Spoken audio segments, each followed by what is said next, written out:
You know what I miss? What? I miss being able to go out into a disgusting bathroom just so we can go to a party. Oh my god, I love that. It's like my favorite part of every party is just escaping to the bathroom. Exactly. And do you remember when we used to go, was it freshman year or sophomore year? I think this was sophomore year. Sophomore year? Yeah, no, we used to go to your boyfriend Kyle's place, and we would just hibernate, like literally just go straight upstairs into his room and just hang out us. Yes. And then like when we felt like it, we'd socialize like the entire time. And the bathroom is usually our safe space at every party we go to. Oh my god, I love the bathroom. You didn't make friends in the bathroom. It's amazing. It's like, it's just the best. But let me ask you a question, Emily. So what happens when the bathroom is occupied? You gotta go where you gotta go. That's true. Okay. Like, so it's what so much happens easier. next? Like, it's easier for females because we can just plop and squat wherever, and then you have like. What is that? Swear to God. Is that my dad? I'm answering. I'm answering. I'm recording the podcast. Oh wow, you look a little slutty. It's cool. I don't look slutty. I didn't say slutty. I said sleazy. You're gonna say sexy because that's weird. No, that is weird. I'm drinking wine. What? I'm drinking wine, and we're still recording, so you're on the podcast. Dude, you're day drinking. It's 4:30. You fucking alcohol. Okay, I'll talk to you later. Do not call me again. Do not call me. All right, go enjoy your fucking little podcast. I'll talk to you tonight. Okay, right? goodbye. Bye. And as I was fucking saying, Jesus Christ. So, actually, I don't remember what he's saying because he completely cut me off. So I was asking you what happens when we don't have access to a bathroom. Oh yeah, plop and squat, and then you have like a herd of girls just like all having your back. Like, I got you. Like, no one's gonna look at you today. And I'm gonna cover you. Yeah, I'm gonna cover you, and like everyone's just your best friend. Yeah. So my boyfriend has this balcony outside of his room, so we're like, we'll just pee off the balcony. Oh my gosh. So me, Kayla, and her sister Cameron, like, let's just pee off the balcony. And like, mind you, the apartment, it was 2 stories. Yeah, so we're on the 2nd floor. Yeah, but that was still, like, the bottom floor, like, he had 2 balconies, right? Like, the bottom floor had a balcony because he was like the 2nd or 3rd unit or something like that. Yeah. So then we start peeing off the balcony, and then we hear voices. We hear voices. We're like, oh my God. Is it raining? And we're like, no. And at first we're like, raining? Like, is it raining? And then we reach our hands up to check if it's raining, and then we realize that these people are under us and we're like literally peeing on them. Because there's cracks in the balcony. So we were literally peeing on people. So like Kayla, like, right, you stopped peeing. Cameron stopped peeing. Yes, I pulled up my pants immediately. I was like, holy shit, I'm peeing on someone. And I just continued.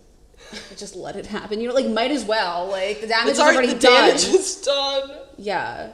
And isn't, like, pee, like, kind of a good thing for people? I don't know. I heard it. Like, it fixes, like, jelly sting. Oh, it does. But I think if you drink it, you die, or that might be your shit. I'm not sure. What? No, people drink pee for survival skills. Really?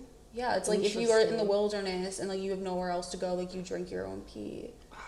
This is really irrelevant, but it's actually not, because the point is that this is all about dependency, and not dependency for the bathroom, although that is natural. It's dependency for a safe place, right? Exactly. So basically, Emily and I would really only go out when we had a safe place to escape to. And then every party we went to, we would basically just be hiding out in the, like, room. So, like, in this case, my boyfriend's room, we would just stay there the entire party because we felt safe there and we didn't have severe social anxiety that we had anytime we exited the room. And then there would be people that would, like, knock on the door. You know how parties go, so we got to meet some new people, but, like, one at a time, so it's not, like, as much anxiety. Exactly. And then, like, I feel like when we had too much social interaction, we'd be like, bet, and we would just, like, escape back. Yeah, exactly. Just hang out, just us. And then I also, like, low-key felt kind of cool because we would just, like, be there and people would be like, oh, like, what's in here? Be like, no, sorry, like, VIPs only, right? Like, what? Yeah.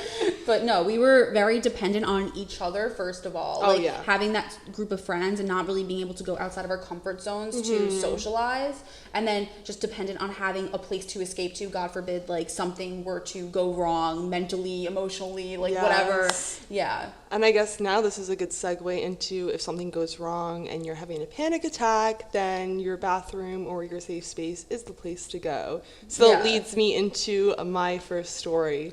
So it was my last day of high school. Oh, this is a great story. Last day of high school, I was such a great student. I had never gone to school drunk or high or anything like that. And then I figured it's my last day. Like, I'm just gonna smoke before I go to school. Wait, so this was actually like your senior year of high school? Yes, like last day was, okay. yeah, I was like excited. And so in the morning, I smoked a bowl by myself, and then I also took an edible, which was a mistake because I also didn't eat breakfast. Oh, that's so bad. Yes, and I had been smoking like all of high school, like helps with my anxiety and stuff like that. In this case, it did not. I got like so high. I remember sitting in math class and like usually like the protocol was like you raise your hand and ask to go to the bathroom. Like I didn't even raise my hand. I just got up and left because I was blacking out. And like my teacher was like, "Where are you going?" I just didn't respond. I was like, "Last day, fuck it." Ew, what kind of, first of all, this is like not relevant, but like what kind of high school did you go to? Because like by senior year, they're like, you're adults, like you can just get up and go to the bathroom. Oh my god, I wish. What? I wish. Like, what do you do? Like, raise your hand, like, excuse me, teacher, can I go pee-pee? Like, what do you mean? Yeah, Like, literally. that's so embarrassing. And sometimes they would say no, and I'm like, I have blood flowing from my vagina, I would and do that. I am going to the bathroom actually. like, I would be like, do you mind if I change my tampon right here? Yeah. Do you mind? Should I go somewhere? Like, And if it's a male teacher, they'll almost always be like, I don't want to hear anymore, go ahead. yeah, such facts. The females are like, I know you're fucking bullshit. Like, you're gonna Yeah. sit and smoke a bowl in the bathroom. Like, shut up. Yeah. But, so, continue. yeah, essentially, I was blacking out. I felt like very strange. Like this was probably the highest I've ever been, and like I started panicking because I was like, I can't see anything. God. I literally stumbled to make my way to the bathroom. Finally made it, and then I got into a stall, and I just closed the stall, and I laid on the bathroom floor. And I remember, I literally was my head was under the toilet, and I just remember like how soothed I was by like the freezing cold floors, and I just literally passed out there for however long. It must have been like an hour or two. It probably wasn't even that long. Like, you think it was Yeah. way longer when you're so high. You're probably like, this is forever. It's like 5 seconds. Yeah. And then my friend came into the bathroom, and she was like she saw someone like laying in the stall, and she like knocked on the door and was like, "Are you okay?" And then I was like, I don't want to use her real name, obviously, but I was like, "Oh, hi, blank." Say Michaela. Oh, yeah, I'll Wait, say. your name's Kayla. Is that weird? Just say Michaela. It's fine. Okay. Hi, Michaela. And then she was like, "Are you okay?" And I was like, "I'm like really fucked up." And then she was like, "Well, I'm gonna take you to the art room, not the fucking nurse. Fuck the nurse. We're going to the art room. Fuck the That's nurse." where I'm accepted in the one place in the entire high school." So she brings me to the art room, and I was taking a lot of art classes, so I was close with my art teacher. And he was basically like, "You can lay on the tables for the rest of the day." And so I literally passed out. So weird. I literally passed out on the table, slept through all of my classes. Like people were funneling in and out of the room all day while I was just like passed the fuck out on the table.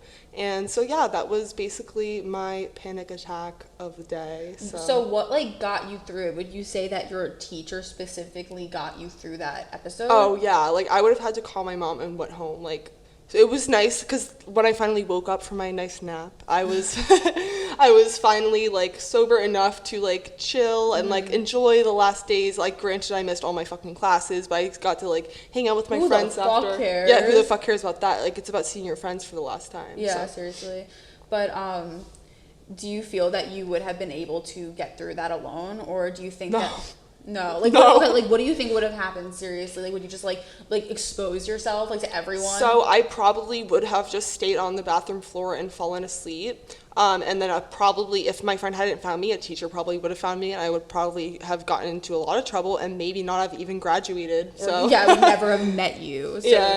I don't smoke weed anymore, and I haven't smoked weed for I would want to say like 3 years. Yeah. And the reason why that's like such a shock is because I was like the biggest stoner. Like I started smoking weed since I was 15 years old. Yeah, I'm pretty sure like the first time we hung out, we were getting like high as fuck. Yeah, no, exactly. So we would meet up to smoke together like all of freshman year. Like that was our thing. And I remember like every single night, like I could not go to sleep unless I smoked weed. And now all of a sudden I had an incident that I'll get into, and I haven't smoked weed ever since, and like have no temptation, no desire, nothing.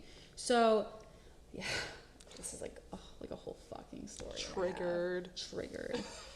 Basically, it was the end of freshman year, so classes had just ended, and I was heading into the summer. I was so excited. I wanted to get home and see all my home friends. And there was a party that was happening. But the issue was that I was actually leaving to go on my birthright trip. And for those of you non-Jews who don't know what that is, birthright is a program where Jewish... old Jewish sugar daddies pay for your free vacation. That is literally, I couldn't have said it better myself. You get a free trip to Israel, all expenses included, and you get to travel and explore, and it's honestly an amazing experience, but wasn't for me. For most people, it was. So the next day, I was heading to Israel. So there was a whole issue, like, should I go to this party or should I be like well rested and go on my trip? So obviously I was like, fuck it, I'm going to the party. And wrong decision. Honestly, wrong decision. You might still be smoking to this day if you hadn't gone to that party. I really think I would have been. But I was like, okay, I'm not going to drink that much. I'm just going to, have fun, socialize. It's really just to see my friends. And that's what I did. I was like sipping on a drink, like one drink the whole night, like just sipping on it. I was completely sober. But by the end of the night, everyone was getting smoked up. But actually, I wouldn't say smoked up, you to throw a 5, and I didn't have a 5 on me, and this guy was only taking cash. So I was pissed because I'm like, I never carry cash around me. Like, what is this? Didn't have Venmo. I'm like, you're a piece of shit. So I was like, fuck, what am I gonna do? But then this, who I thought was a hero, came to the party. This guy that I had met prior to the party had come with a bunch of weed, and I'm like, yo, like, can I Venmo you for this? He's like, nah, like, I got you, I'll smoke you up. I'm like, okay, bet. So I take a fat rip out of the bong, like, normal night for me, like, usually takes me like several bong rips minimum to get even the least bit like high. Yeah.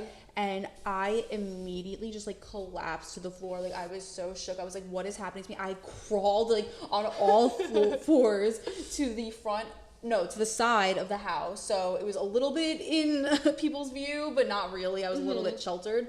And my boyfriend at the time ran over to me and was like, are you okay? What's going on? And I genuinely was convinced I was dying. Like, no, I feel like if there was a medical professional there saying like, you're not dying, like, what is wrong with you? I would have been like, you're wrong. Like, you need to go back to school. Like, fuck you. Like, you need to go back to school. I was convinced I was dying. I felt like I couldn't breathe. There was a lump in my throat. It was a feeling I had never experienced in my life. It was honestly horrifying. And it's so bad. And all of a sudden, I just started screaming like bloody murder on the top of my lungs. Someone call 911. Someone help me. I'm fucking dying. I'm dying. Please, someone save me. And my boyfriend at the time put his hand over my mouth and was like, stop. Because you were like making a scene. I was making a scene. He's like, stop. He was worried. He's like, people are going to think I'm taking advantage of you. Like, you're like really, like, Emily, you are fine. And I'm like, no, I'm not okay. But I'm like literally mumbling under his hand. Like, literally no one can If anyone like walked around the corner and saw that, like, they would think a very much different situation is happening. Obviously, I wasn't piecing that together at the time. Yeah. So I honestly at one point just gave in and I just accepted death. Like, I accepted death. That was really what happened. Because there was nothing else I could do at that point. Like, yeah. So eventually I like somewhat calmed down, but like barely. And I was like, just please call my mom, please call my dad. And my dad is relatively strict, despite what you may have heard on the FaceTime. I don't know if the audio picked that up. Like when I was in high school and like beginning of college, he was like relatively strict. So the fact that I was actually asking for him to contact my dad was like a big deal. Oh yeah. And so I'm like, please call him, tell him to pick me up. Like, I need to go to a hospital. Like, someone needs to take me. He's like, okay, I'll call him. Okay. So he comes and he literally is. He pissed? No, actually, no. I mean, he was pissed, but for the reasons I wasn't really thinking of. Yeah. So first of all, he had just bought me a purse because this was like around the time of my birthday. So it was like a birthday present. And it was a brand new purse, and I was rolling in the mud, like fully having a panic attack with this brand new purse he just bought me. Oh no. And he was like, so he was pissed about that initially. Yeah. He's like dragging me on the mud. He had to carry me with my ex to the car, and I just remember getting the ride from him and just freaking out, asking him, am I dying? Am I dying? And he is like the person who is, I don't know, he expects the worst. Mm-hmm. And he's like, Emily, you are not dying. Like, you are just freaking out for no fucking reason. Like, chill. You're just high as fuck. Really high. Like, just really high. And he doesn't really care about weed that much because it's like a natural herb. So he's like, whatever, I'd rather you do this than like over drink yourself. Or obviously cocaine. Yeah. So I go to sleep and he actually sleeps in, this is so cringe. I had a pull-out bed, like a twin pull-out bed at the time, and I slept in the pull-out bed and he slept like in my bed just to make sure I was okay. Aww, yeah, it was very cute. So cute. Yeah. And I was going to Israel the next fucking day. Like, first time traveling outside Foreign the country. country, yeah. How long is the plane ride? Like, literally, like, 14 hours? Yeah, it was very long. I don't remember how long. I feel like it's longer than that. Yeah, it was, like, very long plane ride. Yeah, it's ridiculous. So, anyway, I was like, woke up and I was like, oh, okay, this is over and done with. Like, I was over it. But all of a sudden, like, at the airport and just on the way there, I had these, like, weird visions and like everything was just blurry and my legs were randomly going numb and I like my mind wasn't in sync with my body and I was genuinely, so that's like PTSD symptoms, right? But like I didn't realize this at the time, but I was just like freaking out but didn't know why. I'm like, I'm going to Israel, like I'm so fucking excited, like my birthday's soon, like I'm gonna be in Israel for my birthday, this is so cool. But I just was not okay. And then I remember as I'm about to board the plane, and by the way, I would like consider myself, at least back then, a very independent person. Like, I was like, I'm gonna move cross country, like, I'm gonna live my own life, like, I'm gonna make it, like, whatever. Like, I just thought very, like, highly of my self-sufficiency, I would say. And I called my mom, like, Mom, I can't go to Israel, like, I'm not fucking okay. And she, like, immediately knew something was wrong. And I, like, remember just crying on the plane, like, this is not okay. And I OD'd on NyQuil. I literally like made a friend immediately. I was like, listen, like, do you have NyQuil? I would literally pay you. Like, as if he was like, I just need to be unconscious like right now. scratching my skin. Like, please just give me some fucking NyQuil. Oh my God. Like, and I just popped NyQuil, and I'm not kidding you, I was asleep the whole plane ride to the point where like the guy sitting next to me who's also on my trip was so concerned. He was like, are you all right? I slept the whole entire time. I like OD'd on NyQuil. It was fucked up. It's fun. I took like 3 of my hydroxyzine tablets, so I would just pass out on the plane ride too. So I actually did the same thing. Okay, so at least like I'm not alone. Yeah. Like, we're both disgusting. So, like, I don't even want to get into the whole story, but like basically in Israel, I was a nightmare. I became a full-blown hypochondriac. Like, was not my normal bubbly self. Like, the people on the trip to this day probably considered me, if they even think about me at all, a freak. Like, they probably thought I was like that weird girl, like biting her hair in the corner, like didn't know what was happening, didn't want to socialize. I didn't drink, like nothing, absolutely nothing. And even like right off the plane, I had to go. I forgot you wouldn't like drink for a while too. Like, Yeah, you took a break from everything because you didn't want anything to like mess with your like state of mind. And like, because I was just like convinced I was dying, because like right off the plane, I went straight to the hospital because I was telling everyone like I'm fucked up. And they took me, and he was like laughing at me, and I'm like, what? And he's like, here's a Valium. And I'm like, what the fuck's a Valium? Like, I didn't even know. Yeah. And he's like, it'll calm you down. I'm like, what? Like, I'm dying. Like, sir, like, you're letting me go die here. Wait, did you say a Valium? What's a Valium? Maybe, I feel like I'm saying it wrong. You over pronunciated it. But, Valium. Was I saying it right?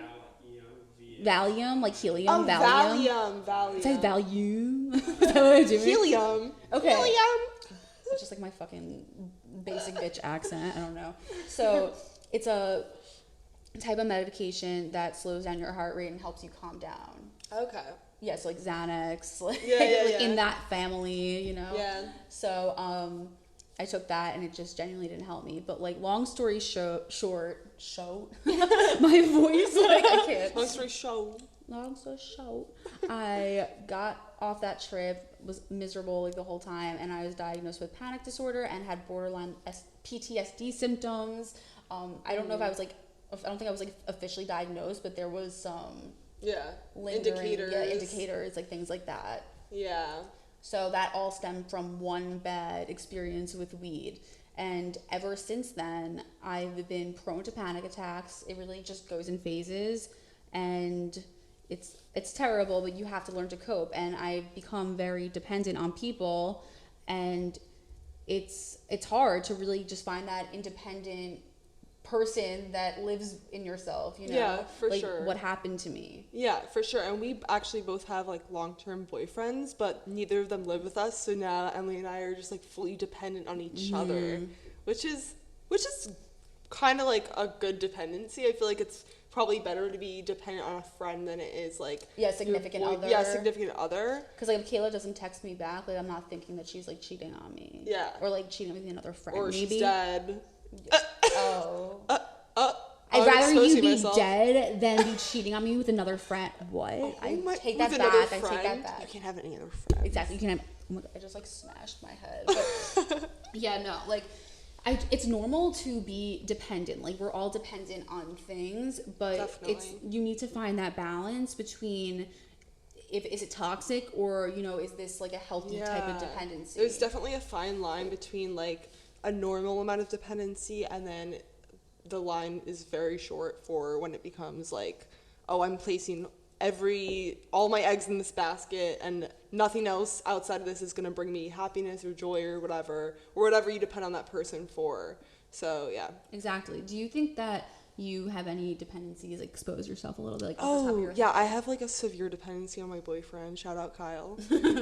So basically I have this like very irrational fear of him dying. He told me not to talk about this because he didn't want me to speak it into existence, and now I'm even more scared now because now I feel like I'm speaking it into existence and I'll probably have a panic attack about it later. We're knocking on wood. I don't have. Where's wood? Give me the fucking wood. If you don't have wood, you knock on your head. Do you ever hear of that? Oh yeah.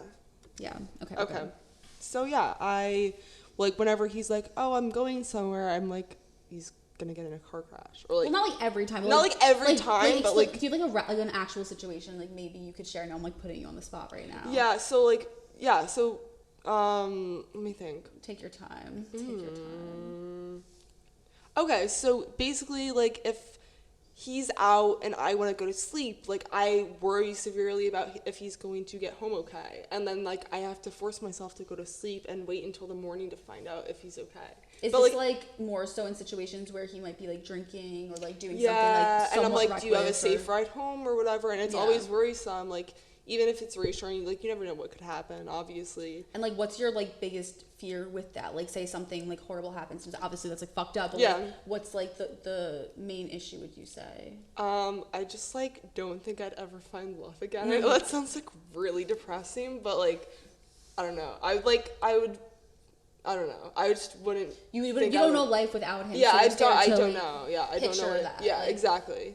Yeah. No, I totally feel that. Like, that's like with like anyone who's really close to you in your life, like knowing life without them, like that's just really hard to grasp, and especially with your significant other, where like for the most part I feel like everyone's like up each other's asses. Yeah. So like that's the person you like wake up with, like go to sleep with, like what are you gonna do if they're just not there one day, which is like exactly. horrible. And like you can like love a bunch of different people, but like the people who are actively in your lives for like a lot of the days, every day, or like for an extended period of time in your life, like you naturally become dependent on them for things like Kyle and I used to live together when we all lived together. Yeah, we all lived together, and now we don't live with him anymore. And this is like a stupid example, but I had to learn to bring a water bottle to my bed every night because I would always forget, get under the covers, get all ready for bed, and then realize I didn't have water next to my bed because I always depended on Kyle to bring the water to the bed. So it's just like little things like that. Like you have to learn to be self-sufficient, and it's like... Yeah, like even like the transition for you, I remember thinking about this because we lived together in an apartment, me, you, your sister, and Kyle. And then all of a sudden, like, Kyle graduated, your sister got a job elsewhere, so, like, it was just the two of us. Yeah. So you went from living with your boyfriend to and my sister. And your sister. Yeah, and your sister. My twin sister, who I've lived with my entire life up until that point. Exactly. To just, like, living with me. And obviously, like, we have, like, a close relationship and we're dependent on each other to an extent, but like that sisterly relationship or that like boyfriend significant other relationship, like that's like a huge chunk of your life that's just so different. Definitely. So you kind of have to learn how to cope on your own. Exactly. And it was like a slow process. Like I definitely went through like a depressive episode at first, and especially when you left and I was like all alone in the apartment, I was like, fuck, it's just me here. I literally started talking to myself. I was like, okay, like I'm just gonna be friends with myself because I have no one else here. We're in a especially fucking during pandemic. COVID. Yeah, we're in a pandemic. Like I have no one else. So I would literally be like, okay, Kayla, let's make breakfast, and then after that we're gonna do yoga, and then we'll do blah blah blah blah blah. And I would like reassure myself throughout the day, and then I would cook for myself and clean by myself and like do all the things I had to do for myself. And it was really depressing at first, but after a while it became like really rewarding, and I feel like I've built a better relationship with myself, which has not only impacted how I feel about myself, but has impacted all my other relationships too, because I feel like I'm just like a better person. Like I'm not as depressed anymore, if that makes any sense. No, that does make sense. Like, because I even noticed it, like, living with you. Like, you have a routine. You're like, okay, I'm just going to meal prep now. Okay, like, I'm going to work out. Like, you have your own thing going for you. Like, you take your time to get the things that you want to get done. Like, you make yourself the priority. And I think that's really important. Because, like, if someone else can't make you that priority, then you need to make yourself the priority. Well, you should make yourself the priority first, I would say. But, like, you know, coming from, like, a dependent type of relationship, you know, like, that's the best type of medicine is, like, prioritizing yourself. Exactly. That's what I would say. Yeah, definitely. So have you experienced any dependency issues with your boyfriend? Obviously, I know the panic disorder, but is there anything else beyond that?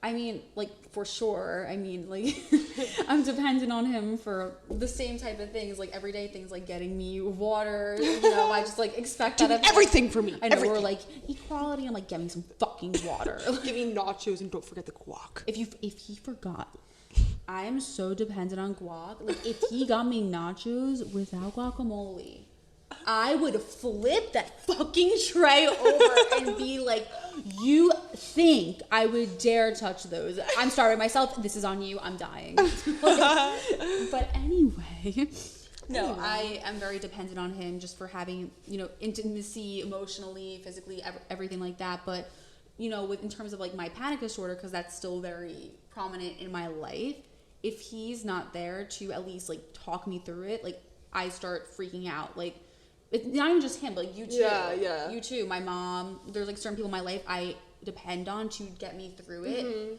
And it's hard enough when they're not physically in person with me because I need someone to actually like talk me down. Yeah.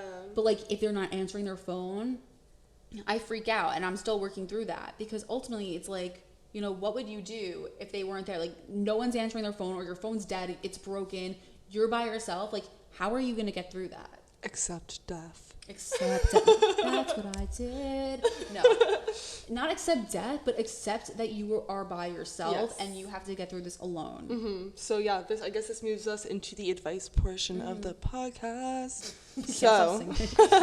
So yes, advice to become more self-sufficient and feel more independent. If you feel like you're dependent on other people, you don't necessarily like have to like break off those relationships because like they're great in a lot of ways, and like dependency is natural, and I guess you could say in a way could be healthy, like in a symbiotic relationship. But I would say some advice is like do things for yourself, like cooking. Make time for yourself to do like little things like enjoying a yoga practice by yourself in my case, or like doing whatever you like if you like art, doing some art just in alone time, like finding your space and just like really feeling your existence and all that. I think that's like what I'm going through right now because like you obviously have yoga going for you, and I like yoga, but it's like what's my niche? Yeah, like, what's that? You need to find your thing. Yeah, and I'm still experiencing it. Like I'm going to, I don't know, just research different things I can do, things I'm good at. Like I would say I'm a relatively creative person, so look into more activities I can do. Like even if it's just like coloring books, like something. Yeah, literally anything. And like this goes for all of our viewers as well as Emily. Like it's totally fine if you don't have like that one thing that you know that's like your time, like that brings you joy. Like that's honestly awesome because you could literally try anything you want and just do like a trial error type of thing, and then like just find what really speaks to you. And like even better, you could do a new thing every fucking day. Like that's awesome. Acknowledge the little milestones that you do independently. Exactly.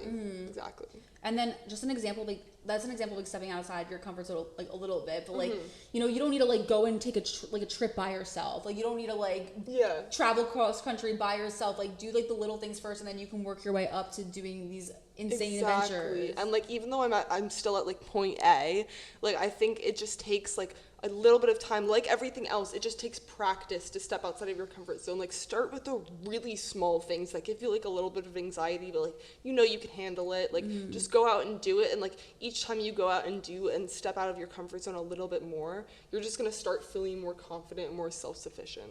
Yeah, and then if there are things that you feel dependent on other people, because, you know, it's natural to be dependent on other people. Like, if you're not dependent on other people, it's kind of sociopathic, I would say. A little bit. So, you know, if you are in a situation, like I said prior, you know, where you have to experience something by yourself that you're not comfortable with, you really just need to accept that. Yeah. You know, what am I going to do about this? And just, you know, let that, all that acceptance, like, in. Practice mindfulness. Be like, why am I feeling this way? And then, like, try to really understand where you're coming from and, like, be gentle with yourself. And then maybe choose one thing that day that makes you step out of your comfort zone a little bit. And a good way to do that just, like, actually remind me of something. Ooh.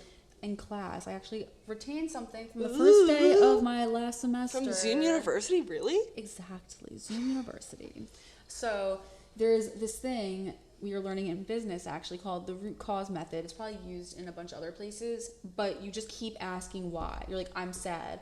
Why? Because I didn't get a good grade. Why? Because I didn't study hard enough. Yeah. Why? Because I didn't have enough time. You know, you just keep going back and really just find that root cause, and that will help you reach acceptance. I actually love that. I think that's a good note to end on. What about you? I think that's a great note. Okay. All right, guys. I guess we will see you and see you next Thursday. Oh my God. Wait, which day is it?